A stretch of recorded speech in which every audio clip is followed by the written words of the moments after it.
I ended up getting a stomach flu, like totally unrelated. And for some reason that triggered my disease and I just started spiraling. And the treatments just kind of kicked up from there. So I was put on steroids.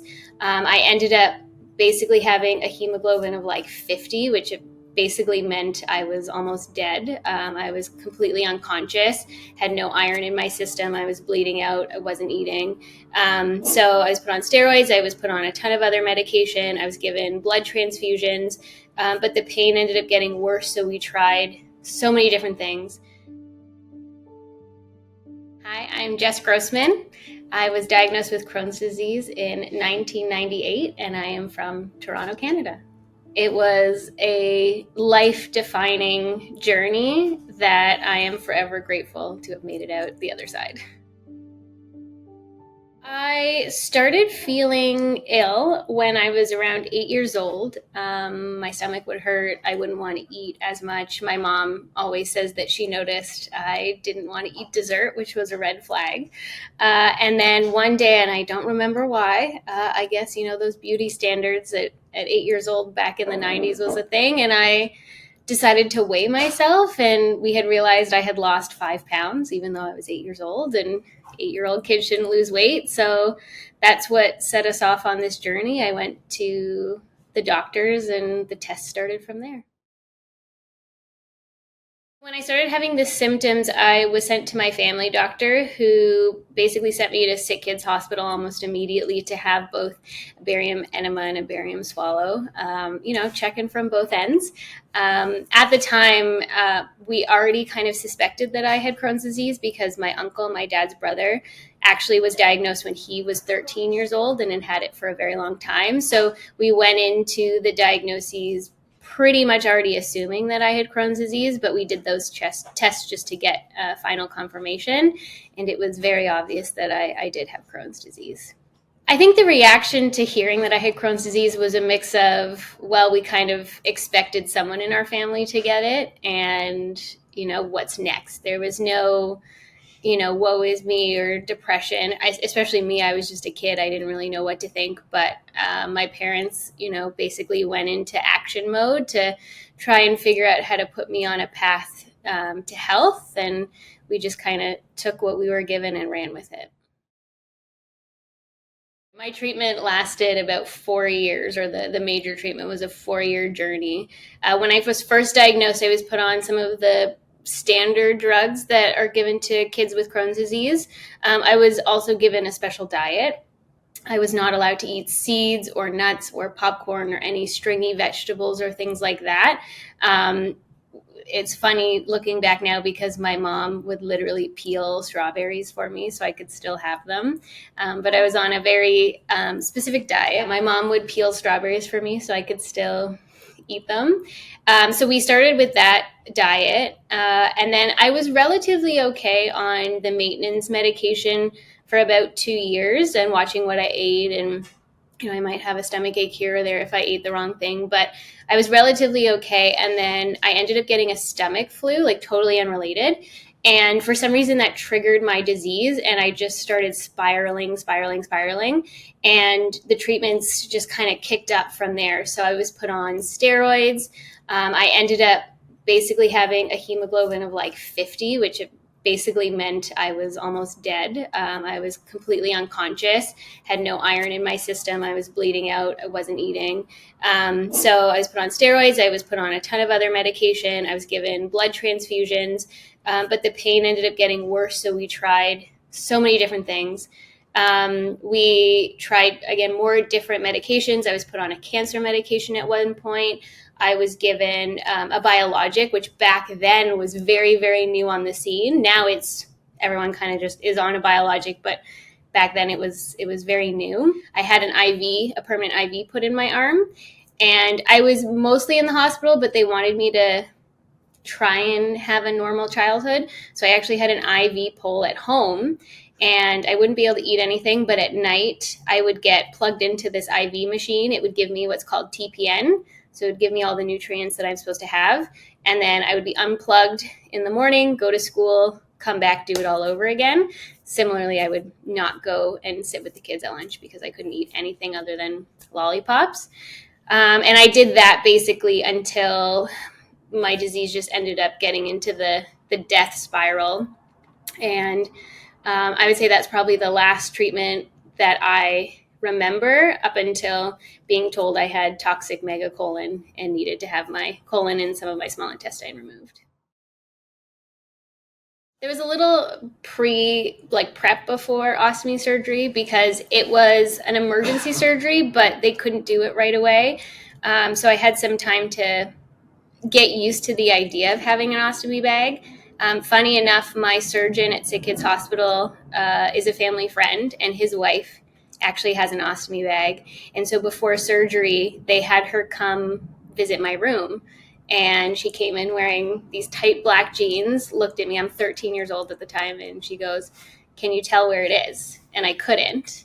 And so she showed it to me. And it was actually kind of eye-opening because up until this time, I had been so sick on so many narcotics, like so out of it, that them talking to me about ostomy surgery didn't like land in my head. I didn't even know what to visualize. I didn't even understand what I would be getting into. I just knew if I didn't agree to surgery, I was going to die. So when she showed it to me, it kind of solidified, okay, so this is what's actually happening, but it's okay because look at her. She's just living life normally. I was still so sick and so out of it that it's all a blur. But basically, the day of surgery, all I remember is they had to put my hair in braids because they didn't want it to get knotted up on the operating table. And I was put to sleep, sent in for basically an 8-hour surgery. They did it laparoscopically, so my scars are very, very small. I have 2 incisions and then 1 through my belly button and then where the stoma is. So they put tools in the 2 incisions, tools through my belly button, cut a little hole in my abdomen, pulled my intestine through that hole, basically cut off all the dead stuff, folded it over like a sock, sewed it to the outside of my abdomen, and now I wear an ostomy bag on top. That surgery went much longer, I think, than they had anticipated. And because I had been so sick for so long, not able to eat, I had lost a lot of blood apparently also during the surgery, that I was still basically unconscious for about 2 weeks after surgery. I kind of remember hallucinating a little bit, but I don't remember getting up. I couldn't eat anything. I couldn't really move. I had more blood transfusions. But about 2 weeks after, I finally started to wake up and come back to reality. And all I remember thinking is, all right, what's next? I've had an ostomy for about 22 years, so it's been a long time. I would say I went through different stages of having an ostomy just because, it's a process. There's the process of your body just getting used to functioning a different way. Because I'm missing 6 feet of intestine, my body just had to even learn how to absorb food, how to digest food. I hadn't eaten real food for 2 years. So it had to learn how to handle certain foods that I hadn't had in a very long time. Funny story, the first time I could eat after surgery, I asked for sushi because I really like sushi. I was very bougie as a little kid. And when I put it, it was like an avocado roll, I put it in my mouth. I chewed it and I didn't know what to do with it. My body had forgotten how to swallow. So I had to reteach myself how to actually swallow food. So there was that phase. There was learning to walk again because I had been basically horizontal. I was so ill. I had no stamina. And then, learning how to care for an ostomy bag, how to change it, how to, empty it versus, put on a whole new device, how to cut the medical equipment, the ostomy supplies to put them on, even just finding the supplies that work for you. They give you certain ones in the hospital, but they might not be the ones that best fit your body. So there's time of trying different products. The companies will give you free samples if you reach out to them. So learning and trying different things to see what works for you. There's also learning how to dress. To be fair, I did not have a fashion sense when I was 13, and it took me many, many, many years to find it. But there's just learning how to dress your body with essentially an additional appendage. And what underwear can you wear? What pants can you wear? What shirts can you wear? And keep in mind, this is the 2000s, so low-rise jeans, crop tops, that was the thing, but I couldn't wear that. Otherwise, you'd see my ostomy on full display, which maybe, now isn't such a bad thing. But back then, I don't think I could have gotten past the dress code at school.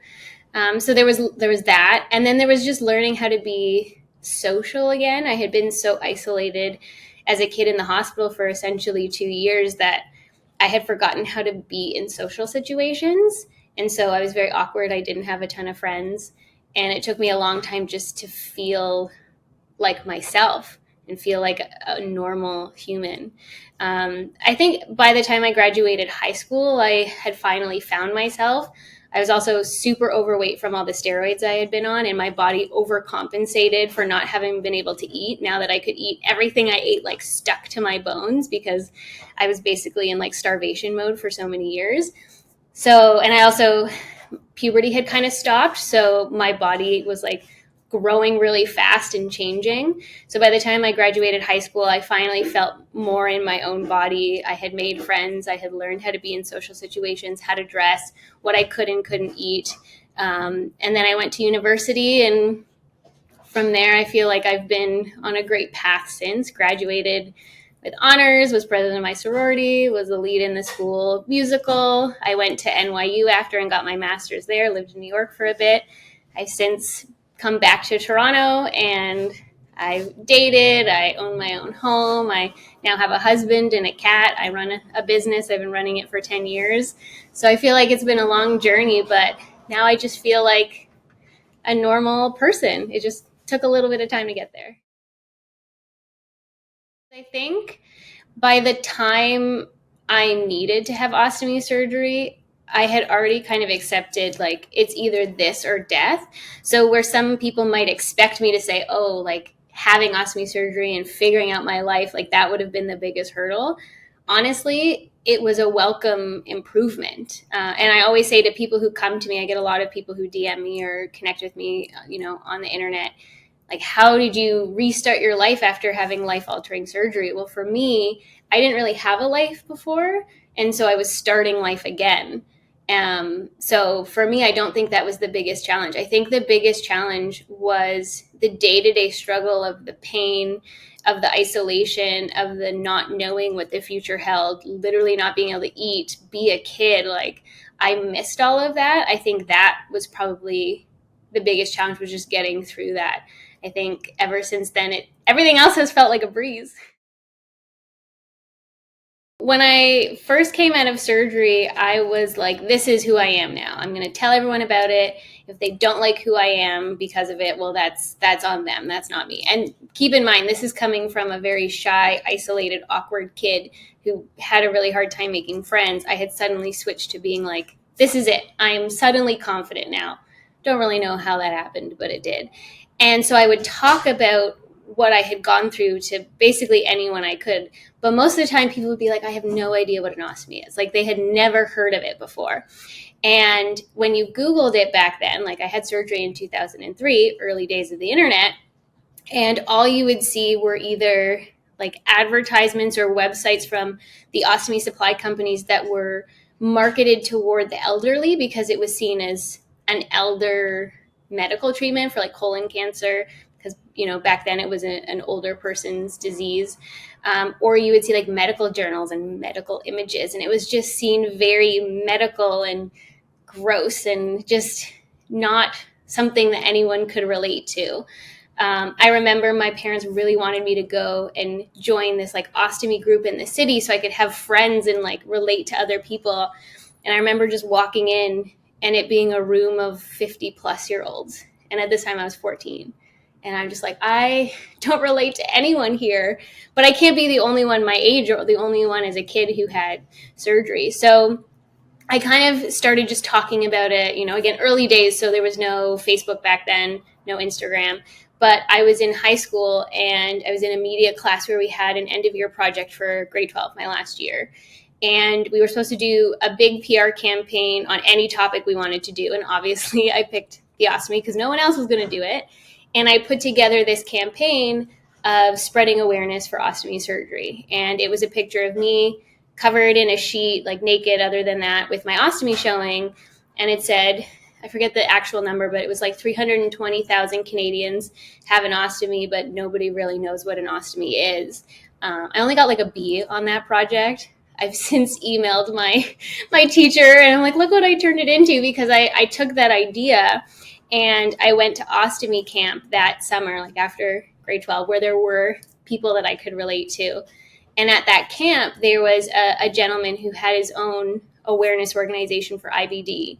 And he saw what I had put together for this PR campaign and really liked it and said, we're going to do something with this. And then I didn't hear anything from him for like a year. But after I turned 19, I got a message from him being like, okay, now that you're legal, let's actually put this together. Because, I was showing off a lot of skin. And we created what is now called Uncover Ostomy. I always tell people, whether it's, they're facing ostomy surgery or any sort of medical difficulty, is it's really all about how you face the challenge. If you face it and you say, like, I'm already giving up, this is too hard, or I don't want to talk about, what's happening to me, I'm too scared, you're just manifesting that negativity, right? Especially when it comes to ostomies, I would always tell someone that if you're worried about how other people are going to react to you talking about ostomy surgery, if you do it negatively, if you say, oh, I have this thing, I hate it, but I need it to be alive, it's the worst thing that ever happened to me, the person you're telling is going to pick up on that and think, oh, well, if this person hates that they have an ostomy, well, I'm going to hate it too. But if you come with positivity and you say, this saved my life, again, whether it's ostomy surgery, whether it's any sort of medical intervention, if you approach it with, this is why I'm alive, the positivity is contagious, right? And other people will pick up on that and feed off of it. And, it just helps everyone be more accepting and confident in who they are. Now, there's always going to be the enigmas or the outliers who are just plain jerks. You don't need those people, so just ignore them. I think the one piece of advice I would give to anyone listening to my story is, if I can do it, I think anyone can do it. I'm still facing a lot of struggles with chronic illness, and my life isn't perfect. I still struggle with pain and fatigue and all the things that come with just generally being a not perfectly healthy person. But I wake up every day just, what can I do today and how best can I do it? And I guess it's gotten me where I am. So, if I can do it, you can do it too.